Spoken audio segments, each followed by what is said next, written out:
ক্লাসের সুন্দরী মেয়েকে একা পেয়ে জঙ্গলে নিয়ে যেভাবে কাজ করলাম গল্পটি সম্পূর্ণ শুনলে আপনাদের মেশিন দিয়ে পানি চলে আসবে, আপনারা হাতের কাজ করতে বাধ্য হবেন, তাই হাতের কাজ করার আগে হাতের কাছে অবশ্যই টিস্যু রাখবেন। হ্যালো বন্ধুরা, আমার নাম সুমি।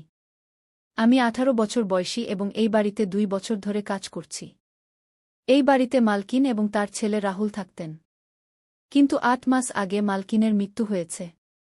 আমাকে এই বাড়িতে মালকিনের সেবার জন্য নিয়োগ দেওয়া হয়েছিল। তার মৃত্যুর পর আমি ভেবেছিলাম তার ছেলে আমাকে কাজ থেকে বের করে দেবে, কিন্তু তা হয়নি।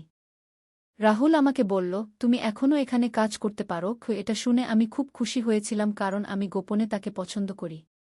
যদিও রাহুলের মনে আমার জন্য কী অনুভূতি আছে তা আমি জানি না। আমি তাকে কয়েকবার চোখে চোখ রেখে তাকিয়ে থাকতে দেখেছি, কিন্তু তার মনে আমার জন্য কী অনুভূতি আছে তা জানি না। হ্যাঁ, আমি জানতে চাই। আমি সারাদিন তার বাড়িতেই থাকতাম। সেখানে থাকার জন্য আমার একটি ছোট ঘরও ছিল যেখানে আমি রাতে ঘুমাতাম। মালকিনের মৃত্যুর পর আমি রাহুলের কাছাকাছি থাকতে শুরু করি। আমি যুবতী হয়ে উঠেছিলাম, দেখতে খুব সুন্দর। আমার বাদামি চোখ, টানটান শরীর, প্রাকৃতিক গঠন, এসব দেখে যে কোনো ছেলের মন চঞ্চল হয়ে উঠতে পারে। আমার বাইরে কোথাও যাওয়া আসা ছিল না। আমার সামনে শুধু রাহুলই ছিল। সেও এখন 20 বছরের যুবক। আমি তাকে খুশি করার কোনো সুযোগই হাতছাড়া করতাম না। কিন্তু জানি না কেন সে আমার থেকে দূরত্ব বজায় রাখত। কথায় কথায় আমি কখনো তার হাত ধরে ফেললে সে আমার হাত ছাড়ে দিত এবং বলত, তুমি আমার থেকে দূরে থাকো। আমি ভালোবেসে তার মন জয় করতে চেয়েছিলাম, তাই তার জন্য নানা রকমের খাবারও বানাতাম। কিন্তু আমি বুঝতে পারতাম না আমার মধ্যে কোনো কমতি আছে নাকি তার মধ্যে কোনো কমতি আছে, যার কারণে সে আমাকে দূরে রাখে। সে চোরে চোরে আমাকে দেখে, কিন্তু যখন আমি কাছে যাওয়ার চেষ্টা করি সে আমাকে দূরে সরিয়ে দেয়। কিন্তু খুব শীঘ্রই আমি রাহুলের কাছে যাওয়ার সুযোগ পেয়ে গেলাম। সেই দিন সকাল থেকেই প্রবল বৃষ্টি হচ্ছিল। বৃষ্টির ফোঁটাগুলো আমার মনে আকাঙ্ক্ষা জাগিয়ে তুলছিল। রাহুল সেদিন কাজে বাইরেও যেতে পারেনি এবং সারাদিন বাড়িতেই ছিল। ঘুমানোর সময় হলে আমি বললাম, রাহুল, আজ আমার খুব ভয় লাগছে। আজকের আবহাওয়া যেন কিয়ামত নিয়ে এসেছে। যদি তুমি খারাপ না মনে করো, তাহলে আমি কি তোমার ঘরে ঘুমাতে পারি? এটা শুনে তার চোখ বড় হয়ে গেল এবং মনে মনে কি যেন ভাবতে লাগল। মনে হচ্ছিল সে চায় আমি তার ঘরে ঘুমাই, কিন্তু বলতে পারছে না। তার এই ভাব দেখে আমি বেশ চিন্তিত হয়ে গেলাম যে রাহুল কি আমাকে দূরে রাখে কারণ আমি গরিব ঘরের মেয়ে। আমার বাবা মা মজুরি করে জীবিকা নির্বাহ করেন। আমার মা আমাকে ছোটবেলা থেকেই কাজে লাগিয়ে দিয়েছিলেন কারণ আমাদের স্কুলে পাঠানোর মতো টাকা ছিল না। আমি কোনো উদ্দেশ্য ছাড়াই জীবন কাটাচ্ছিলাম। আমি সবসময় মালকিনের বাড়িতেই থাকতাম, কখনো কখনো বাড়ির লোকদের দেখতে যেতাম। কিন্তু আমি খুব একা ছিলাম। আমার কেউ চাইছিল যে আমাকে ভালোবাসবে। সম্ভবত আমার বয়সের কারণেই এমন ছিল যে আমার জীবনে একটি ছেলে চাইছিল, এবং আমার সবচেয়ে কাছের মানুষ ছিল রাহুল। পরিণতির কথা না ভেবেই আমি তাকে বলেছিলাম, আমি তোমার ঘরে ঘুমাতে চাই। আমার মনে ছিল যে আমি আমার পুরো রাত তার বাহুতে কাটিয়ে দেব, কিন্তু তা সম্ভব ছিল না। রাহুল অনেকক্ষণ ভেবেচিন্তে বলল, ঠিক আছে, এখানেই ঘুমাও। আমি ভিতরে এসে ভাবছিলাম, আমি কোথায় ঘুমাব? নিচে বিছানা পেতে ঘুমাব নাকি তার সাথে বিছানায়? আমি রাহুলের দিকে তাকালাম। সে আমাকে বলল, তুমি চাইলে বিছানায় ঘুমাতে পারো, শুধু আমার থেকে দূরে থাকবে। অথবা চাইলে নিচেও ঘুমাতে পারো। রাহুল আমাকে শালীনতা দেখাচ্ছিল, কিন্তু আমি তার কাছেই ঘুমাতে চেয়েছিলাম। তাই আমি বিছানায় ঘুমিয়ে গেলাম। বৃষ্টির কারণে বেশ ঠান্ডা লাগছিল, উপরে ফ্যানও চলছিল। রাহুল একটি চাদর জড়িয়ে পাশে ঘুমিয়ে গেল। আমি ঠান্ডায় কাঁপতে লাগলাম এবং হঠাৎ কোনো ভেবেচিন্তে না করেই রাহুলের চাদরের নিচে চলে গেলাম এবং অপেক্ষা করতে লাগলাম যে রাহুল কি করে। কিন্তু সে তার জায়গা থেকে নড়ছেও না। হঠাৎ আমি জড়িয়ে ধরে তার হাত ধরে ফেললাম এবং বললাম, রাহুল, আমার খুব ঠান্ডা লাগছে। এতটুকু বলে আমি তার উপরে চড়ে বসলাম। আমাকে এই অবস্থায় দেখে তার চোখ বড় হয়ে গেল, কিন্তু তার শ্বাস দ্রুত হতে লাগল।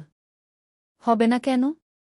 আমি একজন যুবতী এবং অত্যন্ত সুন্দরী মেয়ে, যারা তার এত কাছাকাছি।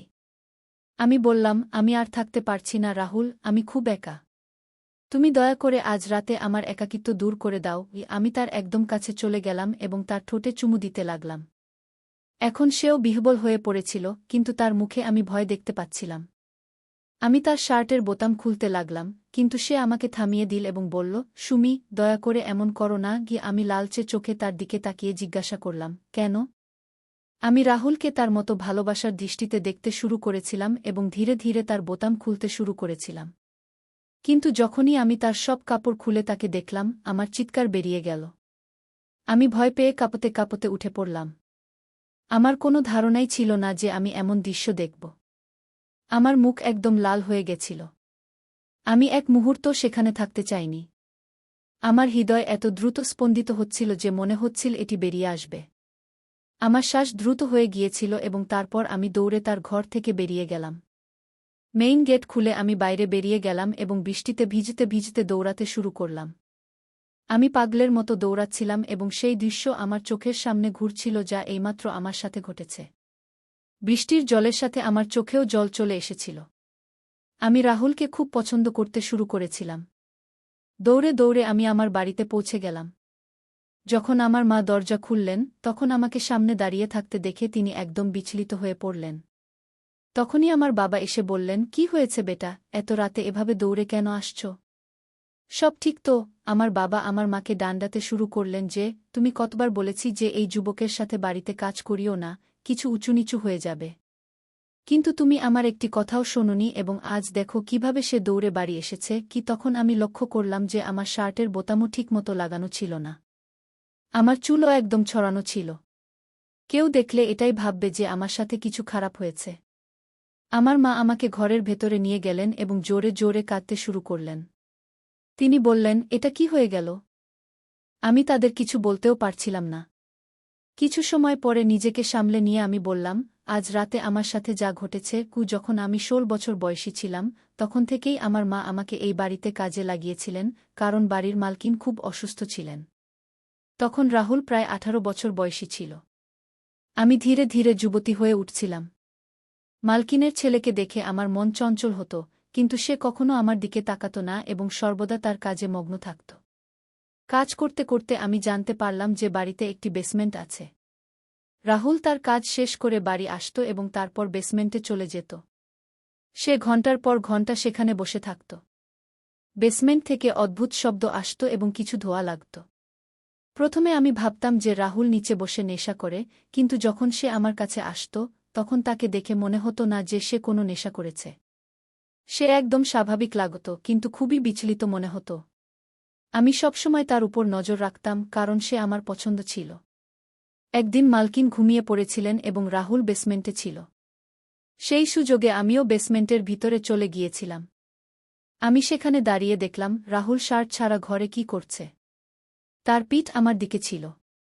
আমি তার শরীর দেখছিলাম।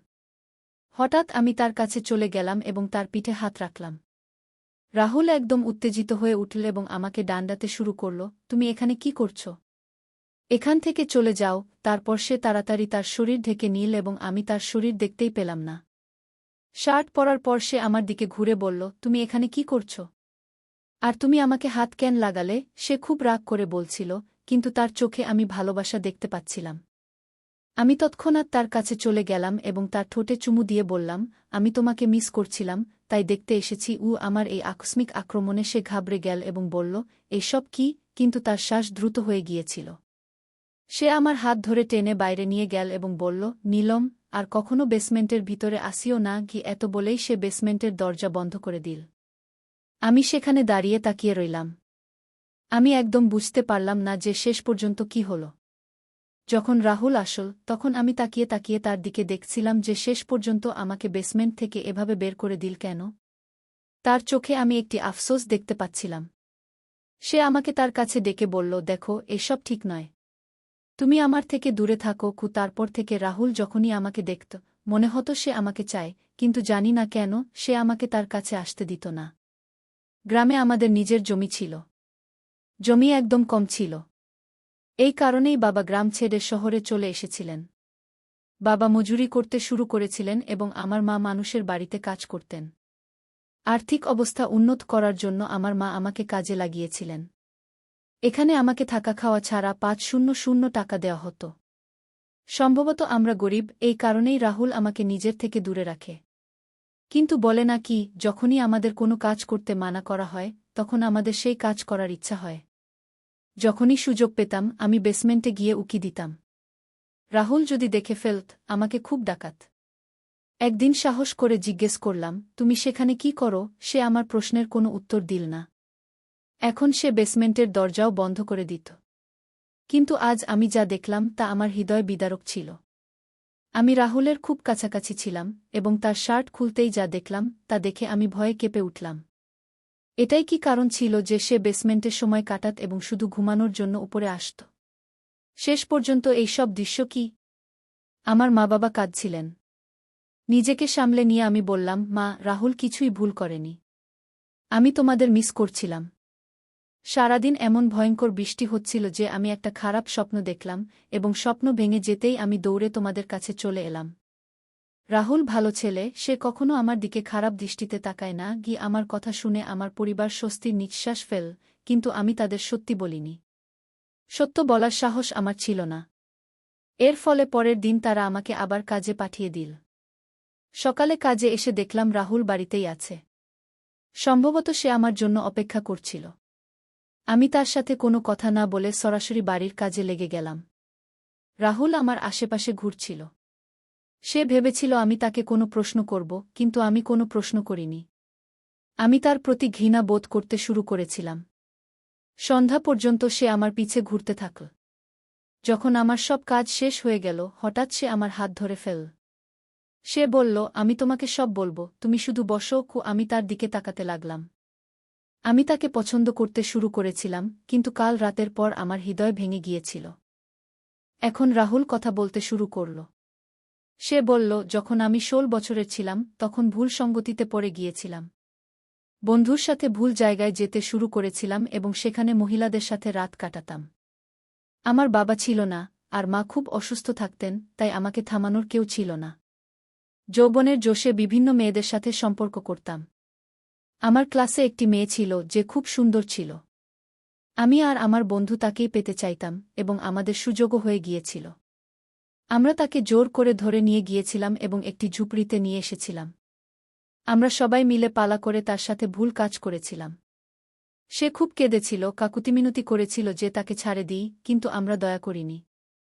আমরা তার কিছু অশ্লীল ভিডিও বানিয়েছিলাম এবং বলেছিলাম যে যদি কাউকে বলে তাহলে এই ভিডিও সবাইকে দেখিয়ে দেব। কাঁদতে কাঁদতে সেই মেয়ে আমাকে অভিশাপ দিয়েছিল যে ঈশ্বর তোমাকে এমন শাস্তি দেবেন যা তুমি ভাবতেও পারবে না। আমরা তার কথা হেসে উড়িয়ে দিয়েছিলাম, কিন্তু যখন বাড়ি ফিরলাম আমার পেটের চামড়ায় খুব জ্বালা শুরু হল।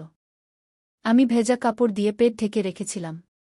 জানি না চামড়া এত জ্বলছিল কেন। আমি সেই জ্বালায় ছটফট করছিলাম এবং কয়েক ঘন্টার মধ্যে আমার পেটে বড় বড় দানা বেরিয়ে এল। আমি ডাক্তারের কাছে গিয়েছিলাম, কিন্তু দানা খুব বড় হয়ে গিয়েছিল। ডাক্তার ওষুধ দিয়েছিলেন, কিন্তু তা কাজ করছিল না। দানা ফুলতে থাকল এবং আমার পেট এত নোংরা হয়ে গেল যে এখন আমি কোনো মেয়ের কাছেও যাওয়ার যোগ্য ছিলাম না। আমার অবস্থা এত খারাপ হয়ে গিয়েছিল যে কোনো মেয়ে দেখলে ভয় পালাত, এবং তার ব্যথা আমার আলাদা ছিল। যখন তুমি এখানে কাজ করতে এলি, আমি মনে মনে তোমাকে চাইতে শুরু করেছিলাম, কিন্তু জানতাম যে একদিন না একদিন তুমি আমার শার্ট খুলবে, আর সেই দানা দেখে তুমিও ভয় পালাবে, যেমন অন্য মেয়েরা করত। আর কাল রাতেই তা হল। আমি এর টোটকা করছি যে এটি ঠিক হয়ে যায়, কারণ ডাক্তারের চিকিৎসা করতে পারেননি। আর এই কারণে আমি বেসমেন্টে যেতাম। আমি একজন তান্ত্রিকের কাছে এর চিকিৎসা করাচ্ছি এবং এখন ধীরে ধীরে কিছুটা ঠিকও হচ্ছে। তান্ত্রিক বাবা বলেছেন যে এগুলো সম্পূর্ণ ঠিক হতে আরও 6 মাস লাগবে।